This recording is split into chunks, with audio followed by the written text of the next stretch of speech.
아이를 키울 때 이제 체벌이나 징계를 해야 합니다. 그렇지 않습니까? 그렇지 않고 요즘에는 이제 사랑으로만 키워야 하는가. 그 마이클 펄이라는 분이 계시는데 그분이 이제 기쁨으로 크는 자녀라는 책을 쓰셨습니다. 제가 이제 우리 첫 아이를 키울 때 저 책을 읽었는데 그 책을 읽으면서 많은 것을 배웠습니다. 여러분도 혹시 손자, 손녀 키우실 때 저런 책을 한번 읽으셔도 좋을 것 같습니다. 부모님들이 읽으면 할머니, 할아버지보다는 사랑이 없이 하는 징계가 아이에게 분노를 일으킵니다. 또 한 극단으로 사랑만으로 키우면 무슨 문제가 생기냐면 아이가 버릇이 없어집니다. 그리고 책임감도 없어지는 그런 아이로 클 수가 있습니다. 이 책에 보면은 어떤 얘기가 나오냐면은 이런 얘기가 납니다. 이제 한 엄마가 다른 엄마들이랑 같이 얘기를 하고 있습니다. 그런데 아이가 과자 봉지를 들고 와갖고 먹으려고 합니다. 가져가려고 합니다. 그래서 이제 엄마가 아주 단호하게 얘기를 합니다. 안 돼! 같이 놀던 친구들이랑 같이 먹어야 되잖아. 너 혼자 그렇게 먹으면 어떡하니? 이제 아이가 언짢지요. 기분이 나빠져갖고 화가 납니다. 이 얼굴이 일그러지고 입술이 막 울쑥불쑥하고 표정이 이제 막 굳어집니다. 그리고 아이가 포장지를 막 뜯으려고 합니다. 뜯으면서 이제 떼를 쓰기 시작하는 겁니다. 싫어 막 이렇게 하면 이제 엄마가 이제 와서 이제 과자를 탁 빼앗습니다. 빼앗고 아이는 엄마한테 매달리고 막 질질 끌려가고 이 정도가 되면 이제 엄마가 창피해집니다. 엄마가 창피해져가지고 얼굴이 일그러지고 엄마가 이제 화가 납니다. 그러고 이제 싸움이 시작되면 누가 이길지 모릅니다. 아이가 이길지 엄마가 이길지. 그리고 나서 이제 엄마가 이제 결국은 과자 봉지를 빼앗고 그 다음에 이제 이렇게 생각하는 거죠. 이제 아이는 엄마가 덩치가 크니까 결국 내가 힘에서 밀리는구나. 그러면 이제 아이가 어떻게 하냐면 저기서 그러면 나한테 쿠키를 달라고 그거라도 이제 먹겠다. 엄마가 이제 지친 얼굴에 타협을 합니다. 그래, 너 쿠키 줄 테니까 다시 까불지 말고 절로 가서 이제 놀아. 양보를 합니다. 그러면 아이는 엄마를 힘으로 이기려고 했을까? 그건 아닙니다. 언젠가는 물론 그 아이가 힘으로 엄마를 이길 수가 있을 겁니다. 그런데 지금 아이가 원하는 것은 단지 그 제재를 당했기 때문에 내가 분노를 느끼고 그 분노를 표출하고 엄마도 어떻게 이 사태를 갖다가 수습해야 될지 모르니까 방법도 모르겠고 아이는 다시 협박을 한 거고 엄마는 그 협박에 져서 쿠키를 주고 이렇게 된 겁니다. 이 엄마가 한 행동은 아이의 잘못된 행동을 오히려 부추기는 그런 효과가 된 겁니다. 이 아이가 교육을 긍정적으로 받은 것이 아니고 부정적으로 받게 된 겁니다. 이러면 틀림없이 일은 또 반복되고 또 반복되게 됩니다. 제가 왜 이런 말씀을 드리냐면 만약에 엄마가 화가 나서 그 아이를 때렸다. 그러면 아이는 멈출 수도 있습니다. 멈추면서 하지만 이제 어떻게 생각하냐면 무자비한 우리 엄마 힘으로 나를 눌러버리는구나 이렇게 되는 겁니다. 그러면 이제 엄마도 패배자가 되는 거고 아이도 패배자가 됩니다. 그래서 아이는 뭐 소리 지르고 엄마는 정신적으로 공황 상태가 오고 아이가 부모를 정말 그 마음으로 순종하게 만들려고 하면은 매를 들되 이 책에서 뭐라고 하냐면 매를 들되 일관성 있게 매를 들으라. 그 다음에 때릴 때 나쁜 행동을 했을 때는 반드시 거기에 대한 벌을 줘야 되는데 그 벌 줄 때 기저귀 차고 있는데 그 위에다가 착 때리면 아프지도 않는데 그렇게 하지 말고 정말 아프게 때려라. 그렇게 충고를 합니다. 물론 그런 징계를 주면서도 반드시 엄함이 있어야 되고 사랑이 있어야 된다. 아이들이 여러분 이제 죄를 범하지 않습니까? 아이들이라고 뭐 죄를 범하지 않는 건 아니고 그렇죠? 우리 집 아이들만 봐도 그렇습니다. 아이들이 죄를 짓습니다. 죄를 지으면 어떤 상태가 되면 상당히 불안한 상태가 됩니다. 굉장히 불안해합니다. 그런데 벌을 받음으로 여러분 참 신기한 것이 아이들이 벌을 받음으로 오히려 평안해집니다. 나는 충분히 내가 받을 거 받았어. 그리고 나서 평안을 누리게 됩니다. 그런데 무조건 용서를 하면 그래? 잘못했단 말이지? 그래. 그리고 넘어가면 죄에 대해서 그 결과에 대한 그 체험을 하지 못하면 어떤 상태가 되냐면 앞으로 공의에 대한 심각한 변형 사건이 생깁니다. 오류가 생기기 시작합니다. 아이 마음에. 그래서 잘못해서 한 대 맞고 세게 한 대 맞고 한바탕 울고 그러고 나서 용서를 받으면 깊은 잠에 빠질 수 있습니다. 그런데 죄를 짓고 거기에 대해서 마땅한 벌도 받지 않은 상태에서 그냥 끝나버리면 평안이 없습니다. 아이들이 정서적으로 불안해집니다. 틀림없습니다. 아이들이 엄마 아빠를 통해서 누구를 보냐면 하나님을 보게 됩니다. 하나님을 만나게 됩니다. 그래서 부모들이 너무나 중요합니다. 부모들이 아이를 키우는 것은 절대적으로 나중에 하나님을 알게 하는 신앙을 심어주는데 굉장한 상관관계가 있습니다.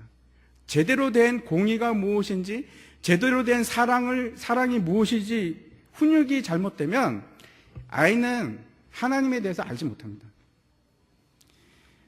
오늘 이렇게 말씀을 드리는 것은 오늘 말씀에서 가장 중요한 단어가 징계이기 때문에 그렇습니다. 우리가 좋은 부모가 되기를 원하지만 그러나 우리가 절대로 완벽한 부모가 될 수는 없습니다.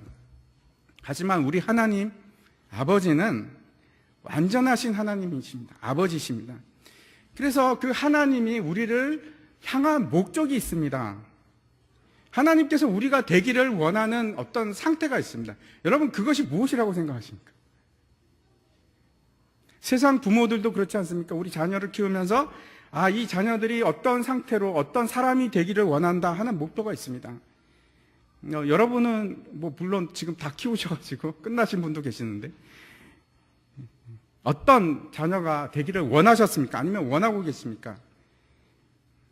아무런 걱정 없이 잘 살기를 원하고 있는 것이 부모의 한결같은 마음입니다. 그렇지 않습니까? 그래서 좋은 직업을 가졌으면 좋겠고 또 돈도 부족하지 않았으면 좋겠고 그리고 또 사람들한테 존경을 받으면 또 얼마나 좋겠습니까? 거기다가 플러스 예수도 잘 믿으면 참 좋겠다 하는 것이 그 부모의 마음 아니겠습니까?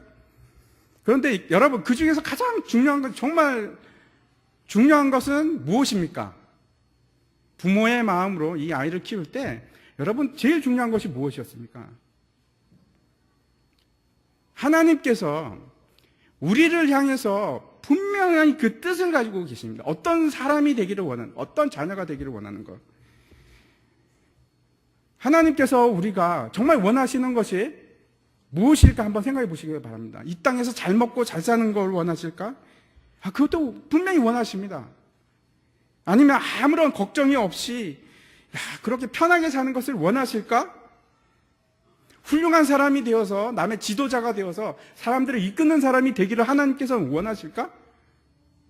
하나님이 원하시는 것은 무엇일까요? 성경에는 뭐라고 대답하겠습니까? 성경에 그 답이 있습니다.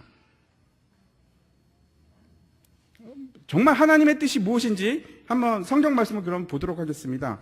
데살로니가 전서 말씀입니다. 제가 읽겠습니다. 데살로니가 전서 4장 3절인데 하나님의 뜻은 이것이니 너희의 거룩함이라. 물론 그렇다고 해서 하나님께서 우리가 잘 못 살고 궁상맞게 살고 가난하게 살고 이런 걸 원하는 것은 아닙니다. 하지만 정말 우리가 누구든지 하나님께서 원하시는 목표가 있는데 그것은 저와 여러분이 거룩한 사람이 되는 겁니다.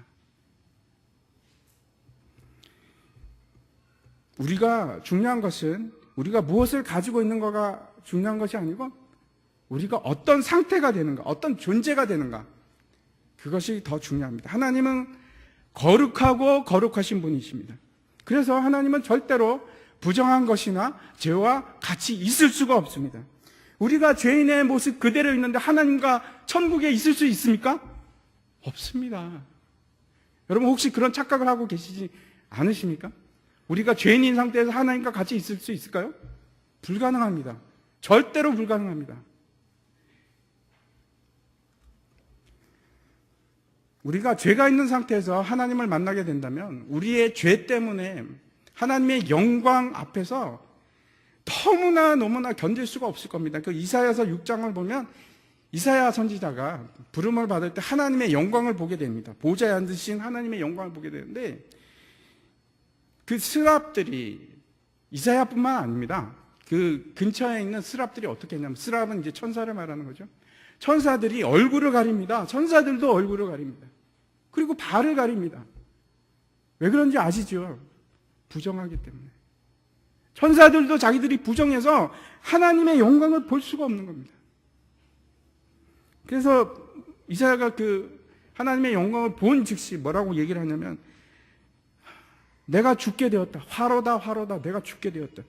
하나님의 얼굴을, 그 영광을 제대로 보지도 못했는데 너무나 그 놀라운 영광 때문에 참을 수가 없는 겁니다.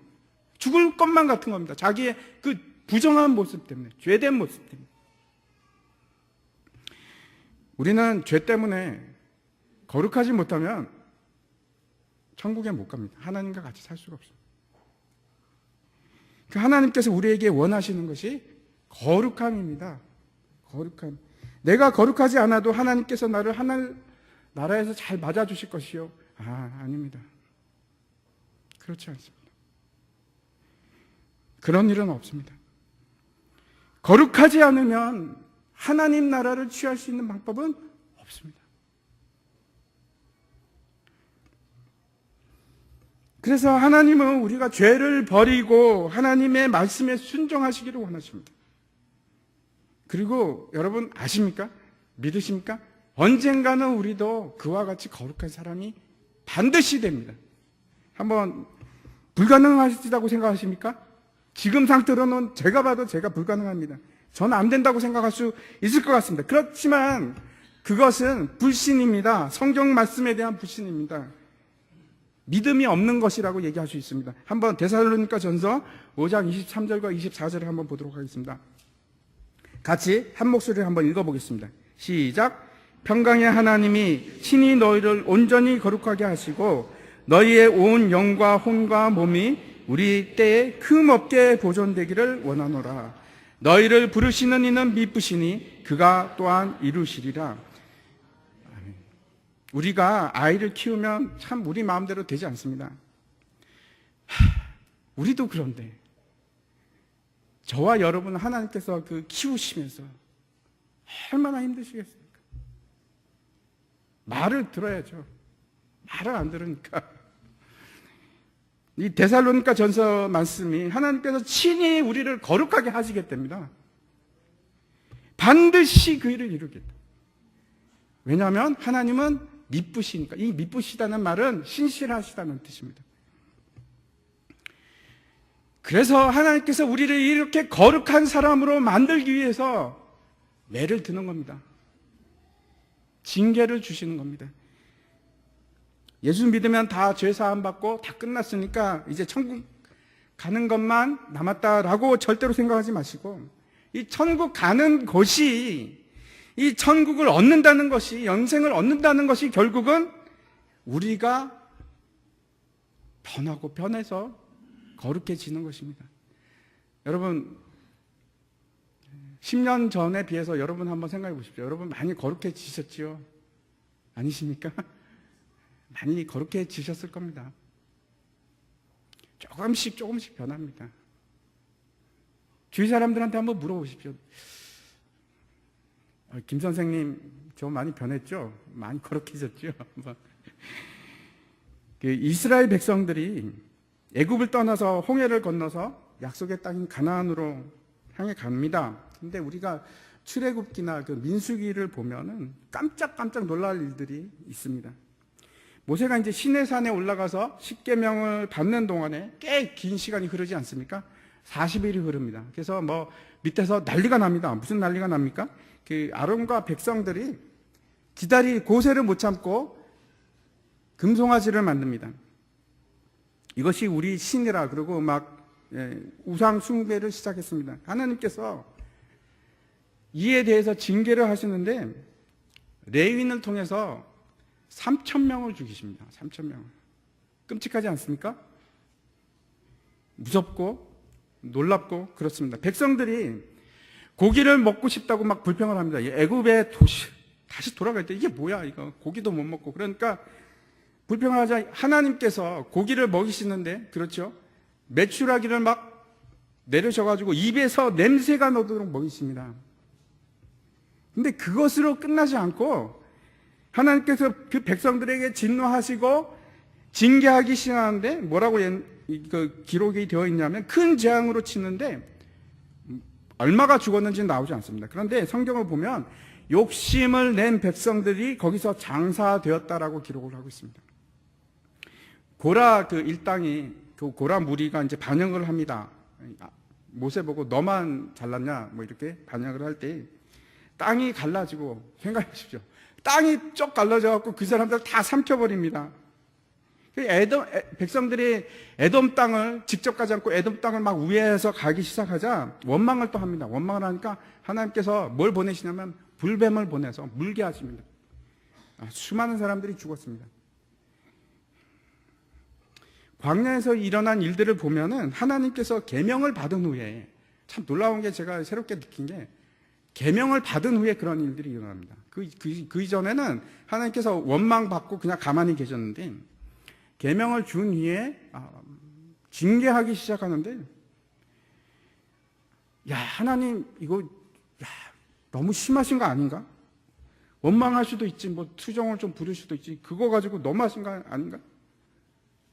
그 정도 생각날 정도로 징계를 하십니다. 그런데 제가 한번 계산을 해봤습니다. 금송아지 사건 때 당시에 이제 장정만 60만 명이니까 인구가 한 200만 명 될 걸로 생각합니다. 거기서 몇 명이 죽었냐면 겨우 3,000명 죽었습니다. 제가 계산하니까 0.015%가 죽었습니다. 아주 극소수가 죽은 겁니다. 여러분 한번 생각해 보십시오. 만약 하나님께서 그 이스라엘 백성들의 원망을 듣고 그 철없는 떼쓰는 백성들을 그냥 두었으면 과연 그냥 두어도 괜찮았을까? 그냥 원망하는데 그냥 두었으면 이스라엘 백성들이 그래도 착해져서 가나안 땅으로 잘 들어갈 수 있었을까? 제 생각에는 아닌 것 같습니다. 아마 애굽으로 돌아갔을 것입니다. 신명기에 보면 이스라엘 백성을 그 광야의 길로 보내면서 무려 40년간 걷게 한 이유가 나옵니다. 한번 보겠습니다. 신명기 8장 2절인데 한번 같이 읽어보도록 하겠습니다. 시작. 내 하나님 여호와께서 이 40년 동안에 내게 광야 길을 얻게 하신 것을 기억하라. 이는 너를 낮추시며 너를 시험하사 내 마음이 어떠한지 그 명령을 지키는지 지키지 않는지 알려 하심이라. 이렇게 우리를 하나님께서 사람을 만들려고 어디로 보내냐면 광야 학교로 보냅니다. 그래서 우리가 낮아지게 하시고 또 줄이게도 하시고 그뿐 아니고 우리를 징계를 하시는데 매를 들고 아프게 하십니다. 그래서 점점 그 매를 맞아가면서 우리가 거룩해지는 겁니다. 10년이 지났는데도 그때나 지금이나 한결같다. 나는 변한 게 별로 없습니다. 그러면 문제가 있는 겁니다. 변하셔야 됩니다. 거룩해지셔야 됩니다. 그 세상 사람들의 기준과 하나님의 기준은 너무나 다릅니다. 이 땅에서 사람들이 평가 기준은 저 사람이 얼마나 뭔가를 잘하는가, 얼마나 능력이 있는가. 사회가 발달하면 발달할수록 그렇습니다. 실력이 얼마나 남들보다 뛰어나고 지식이 얼마나 남들보다 좋고 학력이 얼마나 좋고 내가 남들보다 모르는 것을 알고 있고 남들보다 더 많이 가지는 것이 그게 미덕입니다. 그게 없으면 약자고 그 다음에 그게 없으면은 처진 사람입니다. 무시해도 되는 사람입니다. 그게 세상의 기준입니다. 보통의 기준을 넘어서는 사람은 세상은 뭐라고 하냐면 위인이라고 해서 책도 만들어주고 사람들이 야 능력 있다 대단하다 이렇게 칭송을 합니다. 그리고 거기에 대한 보상을 줍니다. 지식이 뛰어나면 거기 지식에 뛰어난 것에 대해서 보상을 하고 실력이 있으면 실력이 뛰어난 것에 대해서 보상을 합니다. 그런데 우리에게 어떤 마음이 있냐면 그렇기 때문에 내가 실력 없음에 대해서 두려움이 있습니다. 내가 모르는 거에 대해서 두려움이 많습니다. 내가 가지지 못해서 겁나는 겁니다. 그런데 하나님의 기준은 그런 것이 아니고, 하나님께서는 외모로 판단하지도 않으시고, 너 잘났으니까 하지도 않으시고, 야, 너 정말 똑똑하니까 하지도 않으시고, 네가 지식이 많지, 그걸로 판단하시는 것이 아니고, 네가 얼마나 가지고 있느냐로 판단하시는 것이 아니고, 그런 걸로는 책망하지 않습니다. 절대로 책망하지 않습니다. 그걸로 비판하지도 않고 꾸짖지도 않습니다. 세상에서 무능하고 형편없는 사람일지라도 하나님은 그런 걸로 여러분을 꾸짖지는 않습니다. 세상에서는 공부를 못하면 벌을 받습니다. 돈이 없으면 약자입니다. 요즘에는 흙수저라고 합니다. 그런데 하나님은 뭐라고 하시는지 고린도전서 1장 27절과 29절 사이를 제가 읽어보도록 하겠습니다. 그러나 하나님께서 세상에 미련한 것들을 택하사 지혜 있는 자들을 부끄럽게 하려 하시고, 세상에 약한 것들을 택하사 강한 것들을 부끄럽게 하려 하시며, 하나님께서 세상에 천한 것들과 멸시받는 것들과 없는 것들을 택하사 있는 것들을 폐하시려 하시나니, 이는 아무 육체도 하나님 앞에서 자랑하지 못하게 하려 하심이라. 하나님의 기준은 가진 자, 있는 자, 뭐 이런 것들이 아닙니다. 그게 아니고, 하나님의 기준은 거룩한가, 거룩하지 못한가. 거룩하지 못하고 죄가 있으면 하나님께서는 싫어하십니다. 하나님께서는 우리가 무능해서, 못해서 징계하지 않으십니다. 우리가 징계를 받는 이유는 우리가 부정하기 때문이고, 우리가 거룩하지 못하기 때문에 그렇습니다. 오늘 본문의 가장 중요한 단어가 이 징계입니다. 체벌이라는 의미도 있지만은 사실 이 헬라 원래 뜻은 어떤 의미를 가지고 있냐면, 훈육한다, 훈련한다, 교육한다, 그런 뜻을 가지고 있습니다. 그 당시에 그 헬라 아이들이 김나지움 같은 데로 이제 가면은, 학교로 가면은 배울 때 어떤 결과를 도출해내야 됩니다. 그것이 어른이 되기 위한 준비 과정입니다. 성도의 삶에 있어서도 마찬가지인데, 영적인 성숙을 이루어내기 위해서는 훈련이 필요합니다. 이 징계가 필요합니다. 성도의 삶이라는 것이 이렇습니다. 우리가 어려운 삶을 피해가거나 도망하는 거나 그런 것이 아니고, 우리가 성장하고 자라나기 위해서는 어려운 삶이 여러분 반드시 필요합니다. 반드시 필요합니다. 이것을 감당해 내셔야 합니다. 우리가 어려운 일을 당할 때 하나님께서 우리를 사랑하지 않을까? 야, 미워하는 거 아닌가? 그런 생각을 하기 쉽습니다. 아이들을 혼내면 아이들이, 야, 이거 우리 엄마 맞을까? 아무래도 주워 온 것 같아. 여러분들 그런 생각을 많이 하신 것 같은데, 웃는 거 보시니까. 오늘 본문은 징계가 하나님의 심장으로부터 나온 사랑임을 확인할 수 있는 세 가지를 얘기하고 있습니다. 그 첫 번째 뭐라고 얘기하면, 성경이 그렇게 증언하고 있습니다. 5절과 6절을 한번 보여주시기 바랍니다. 5절과 6절을 보면은 구약의 성경 말씀을 인용하고 있는데, 어떤 말씀이냐면 잠언 3장에 있는 말씀입니다. 잠언 3장 11절 12절 말씀이 있는데, 뭐라고 지금 얘기하냐면, 히브리서의 이 독자들이, 유대인 성도들이 지금 알고 있었는데 이걸 다 잊어버린 겁니다. 다시 말씀드렸고, 이 성도들이 말씀에 둔해졌습니다. 이 권면의 말씀을 하고 있는데, 이게 어떤 말이냐면 용기를 주고 희망을 주고, 자, 힘을 내자 하는 지금 이런 말인데, 이 사람들이 지금 닥친 어려움 때문에 너무 힘드니까 성경 말씀을 읽기 시작한 겁니다. 성경에 분명히 이게 있는데, 내 아들아 주의 징계하심을 경히 여기지 말며 그에게 꾸지람을 받을 때 낙심하지 말라. 주께서 그 사랑하시는 자를 징계하시고, 이렇게 분명히 되어 있는데, 사람들이 이걸 힘들다 보니까 잊어버리고 있는 겁니다. 말씀을 잊어버리기 시작하는 겁니다. 하나님께서 징계를 받는 것은 하나님께서 분명히 사랑하시고 좋아하시기 때문에 꾸지람을 하시는 거고, 매를 드시는 겁니다. 지금 이것이 성경을 통해서 하나님께서 내가 징계하는 거는 내가 너를 사랑하는 증거야, 이렇게 얘기를 하시는 겁니다. 5절에서 8절까지 계속해서 우리는 자녀다, 아들이다 하는 말씀을 하는데, 여기서 말씀하는 아들이라는 것은 여러분 아주 작은 아이를 얘기하는 것이 아니고 다 큰 어른 아이를 얘기하는 겁니다. 다 큰 사람을 얘기합니다.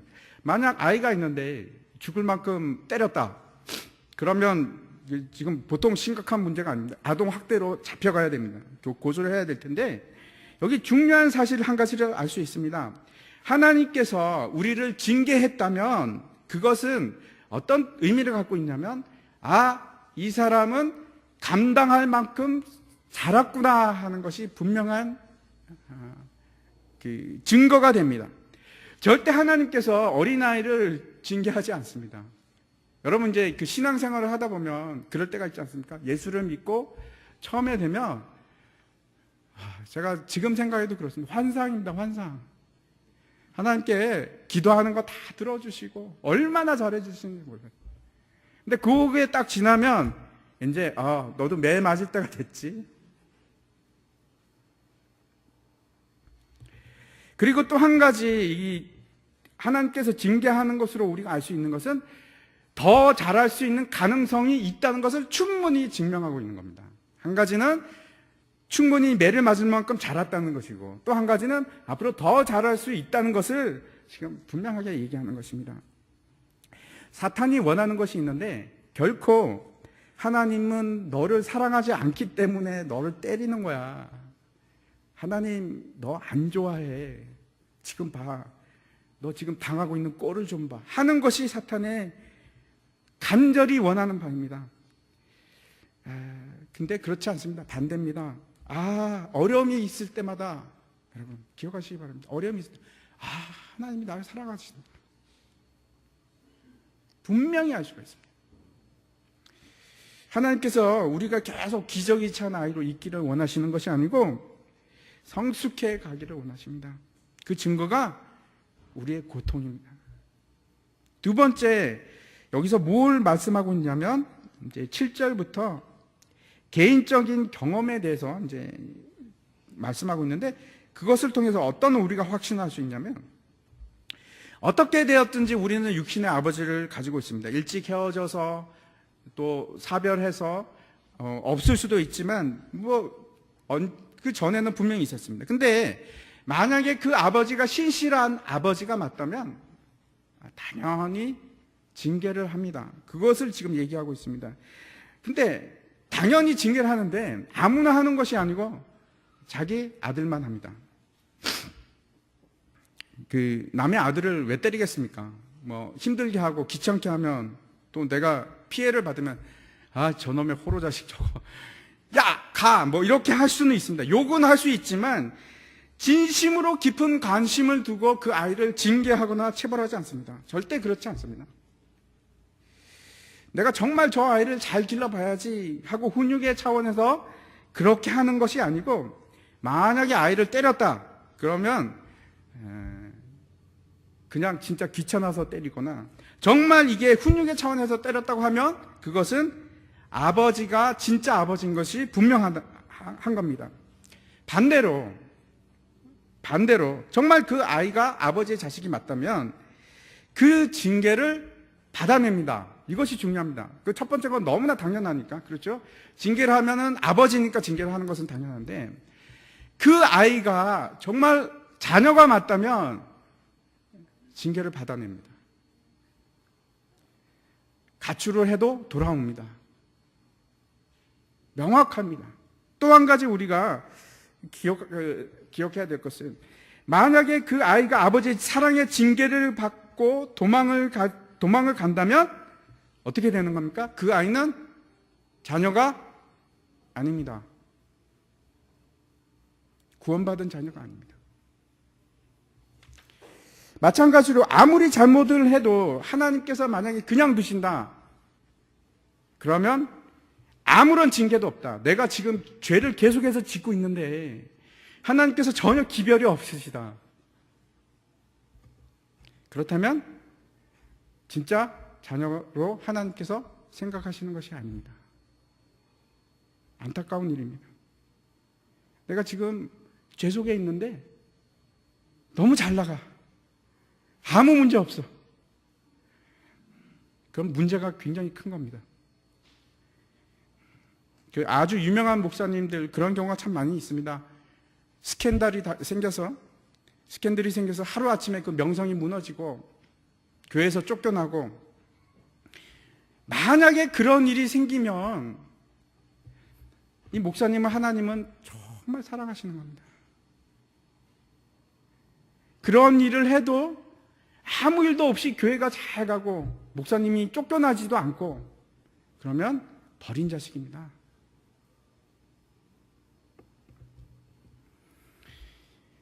정말 하나님께서 사랑하시기 때문에 징계하는 이유는 사랑하시기 때문에, 회개할 기회를 주시기 위해서 그렇게 하십니다. 성경에는 하나님께서 사랑하시는 사람들이 많이 등장을 합니다. 그 중에 제일 대표적인 사람이 다윗이 생각이 납니다.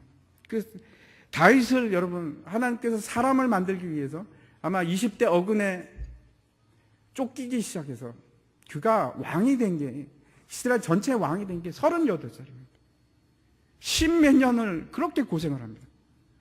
그리고 그렇게 해갖고 왕을 세워놨는데, 왕이 되고 나서 엄청난 죄를 짓습니다. 밧세바를 보고 간음을 하지 않습니까? 밧세바를 보고 간음을 하고 임신을 하자 그 남편 우리아를 죽여버립니다. 교묘하게 살인합니다. 그렇게 광야에서 훈련을 받았는데도 불구하고 아직도 다윗은 문제가 아직도 있는 겁니다. 심각한 겁니다. 더 이해할 수 없는 것은 자신이 범죄한 사실을 모릅니다. 다윗이. 그리고 그냥 지나가려고 합니다. 하나님께서 그냥 두지 않습니다. 우리도 그럴 때가 많지 않습니까? 저도 아주 심하게 매를 맞았습니다. 저는 제가 이러면 안 되는 데부터 시작해가지고 한 15년을 하나님 몰라라 그러고 살았던 것 같습니다. 근데 매를 치기 시작하는데 제가 왜 맞는지 몰랐습니다. 나중에 지금 와서 보니까 이해가 갑니다. 다윗도 모릅니다. 근데 하나님께서 정말 사랑하시니까 그냥 두지 않습니다. 나단 선지자를 보내가지고 책망하는데 가슴이 찢어지도록 그 죄를 깨닫게 합니다. 완전히 막 가슴이 찢어지도록. 그래서 하나님께서 다윗이 그렇게 찢어지도록 가슴이 무너지고 회개하니까 그냥 넘어가십니까? 아닙니다. 그 아들이, 그 임신했던 그 아기가 죽지 않습니까? 울면서 기도했는데 하나님께서 죽이십니다. 그리고 나중에 더 끔찍한 일이 나는데 성범죄를 했으니까 하나님께서 그 아들 압살롬을 통해서 똑같이 갚아주시는데 처참한 꼴을 당합니다. 더 이상은 죄를 범하지 않도록 아주 분명하게 철저하게 징계를 하십니다. 근데 그게 은혜입니다. 하나님이 얼마나 사랑했으면 더 이상 그 죄에 빠지지 않도록 만들기 위해서 얼마나 철저하게 그 죄를 문책을 하십니까? 또 다윗이 나중에 하나님의 그 율법을 어기고 교만해져서 자기 인구를 조사하지 않습니까? 인구를 조사한다는 것은 나한테 군대가 얼마나 있을까 그 조사하는 겁니다. 조사를 해서 하나님의 그 죄를 문책을 하는데 징계를 받아가지고 그 백성 7만 명이 죽습니다. 이건 더 참, 내 아들 한 명 죽는 것도 뭐 그렇지만 나 때문에 죄 없는 백성이 7만 명이 죄를 뭐 다 없지는 않았겠죠. 그 사람들 뭐 똑같을지도 모르겠는데 7만 명이 죽습니다. 진짜 원인이 이 다윗 때문에 7만 명이 죽습니다. 그 왕 다윗의 그 심정이 어떻겠습니까? 뭐 부들부들 떨리지 않겠습니까? 이 모든 것이 정말 하나님께서 다윗을 사랑했기 때문에 징계를 주신 겁니다. 육신의 아버지가 징계를 하면 그 권위에 순종하고 공경하게 됩니다. 아버지 정말 죄송합니다. 다시는 그러지 않겠습니다. 아이가 권위에 순종하는 것을 배우지 못하면 절대 성숙한 어른이 될 수가 없습니다. 하나님의 자녀도 마찬가지입니다. 하나님의 권위에 순종하지 않고 반역을 하면 그때는 죽습니다. 영의 아버지인 하나님께 당연히 순종을 해야 합니다. 하나님께서 만약 징계를 하신다면 우리는 감사해야 되고, 오히려 징계를 받지 않으면 심각하게 고민을 해야 됩니다. 야, 내가 거듭난 그리스도인이 맞을까? 내가 이렇게 지금 죄를 짓고 있는데 하나님 그냥 계시네? 나는 하나님의 자녀가 맞을까? 고민을 해야 됩니다. 세 번째, 우리가 이 하나님의 사랑의 확신을 줄 수 있는 게 11절을 보시기 바랍니다. 한번 같이 읽겠습니다. 무릇 징계가 당시에는 즐거워 보이지 않고 슬퍼 보이나 후에 그로 말미암아 연단받은 자들은 의와 평강의 열매를 맺느니라.